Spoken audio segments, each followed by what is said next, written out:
it's just great to have Mr. Nilesh Shah of Kotak AMC to talk about his thoughts. Mr. Shah, good morning. Thanks so much for taking the time out and speaking to us at BloombergQuint. What are your initial thoughts? Because as we digest the news and as I look at a bunch of notes that are coming in from economists, everybody seems to be suggesting that unless the details are out, it is difficult to figure out how big and how large an economy saving package this could be.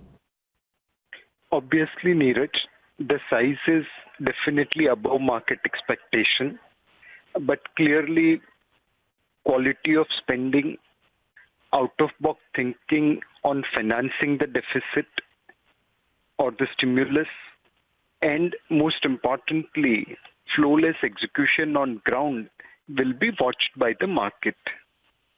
Clearly, unlike developed world who have the luxury of spending money at will without impacting the rating or without facing barrage of questions from investors, as a developing country, we don't have that luxury.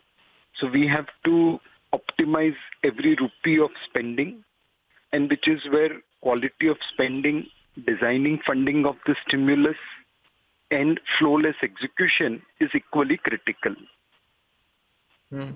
Mr. Shah, what do you think is a better option? Again, the division seems to be that if it is on a stretched balance sheet, if it's a very large fiscal measure, then there could be repercussions on the currency, on ratings, etc., which in the long term is actually detrimental. And on the conversely, there are a lot of people who are arguing that unless that is done, the economy will not come out. What are your personal thoughts, Mr. Shah, about what is a better thing to do?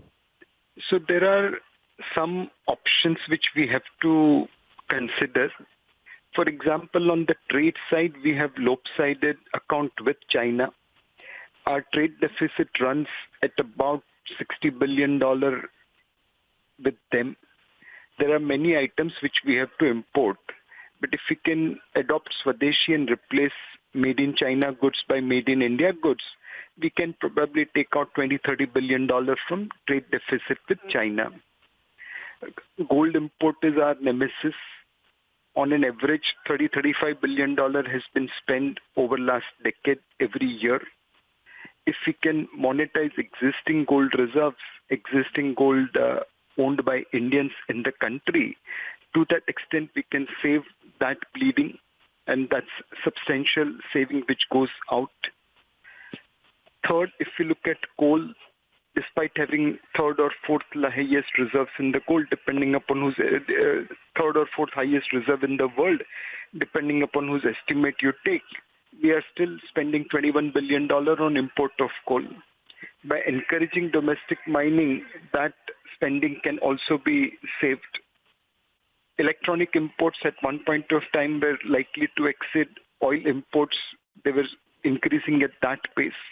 Fortunately, we have been able to reverse that by shifting many mobile manufacturers into India. But we should further expand local manufacturing base by inviting local as well as global companies to set up their base in India. And if we can reduce electronic imports, that also will help local economy. Two services where we have been big spender is travel and education. 22 million Indians go out, and while there are different numbers being estimated by various agencies, that's a substantial amount of money which is being wasted abroad. Local tourism over global tourism can again help us retain those money in India and create a multiplier effect.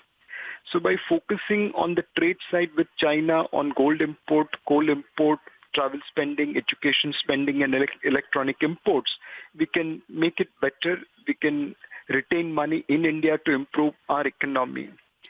Second thing is related to funding of stimulus. We know Indians are the largest owner of gold in the world. The amount could be anywhere between $1.5 trillion to $2 trillion.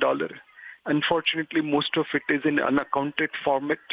If we can monetize that gold, then we don't really need global funding.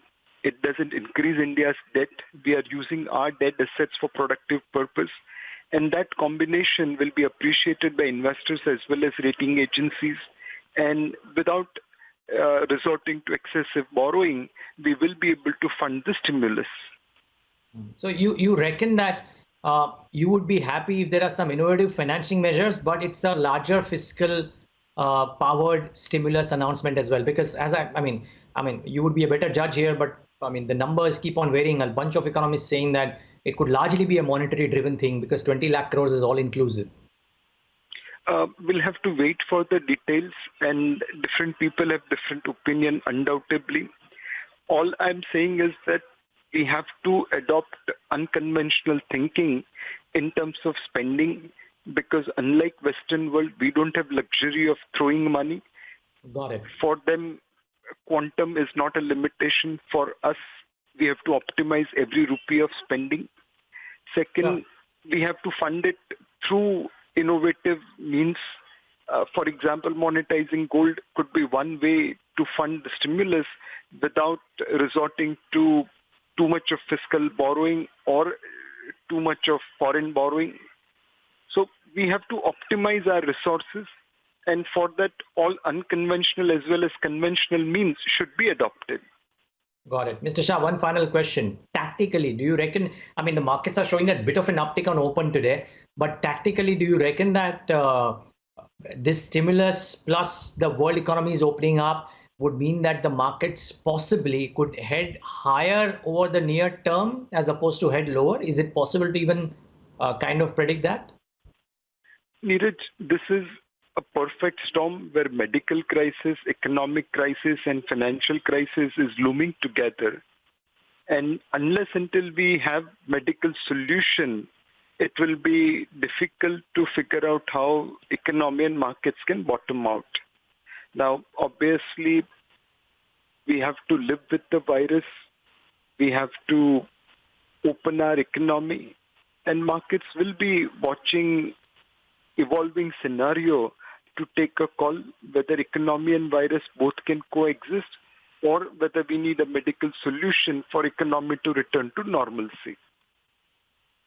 Okay, I think that sums up for your thoughts. But Mr. Shah, thank you so much for taking the time out and speaking to us today. Appreciate your time.